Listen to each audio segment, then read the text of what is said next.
कधी बाप वळण लावत असल्यामुळे वाईट वाटत असतो, कधी बाप पैसा नसल्यामुळे वाईट वाटत असतो, कधी बाप रागामुळे कठोर वाटत असतो, धाकामुळे तर प्रत्येकच बाप वाईट वाटत असतो.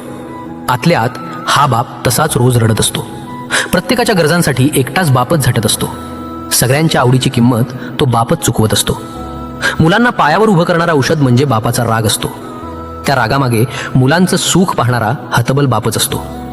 आईसारखा बाप ओळखता येत नसतो, पण घडवण्याचं काम हा बापच करत असतो.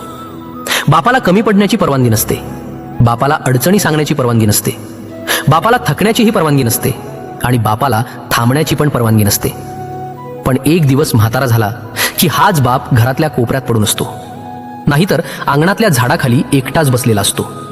हा बाप सहजच ओळखता येत नसतो, अश्रू दिसू देत नसतो, तो मनातलंही बोलत नसतो. म्हणूनच बाप सहसा ओळखता येत नसतो.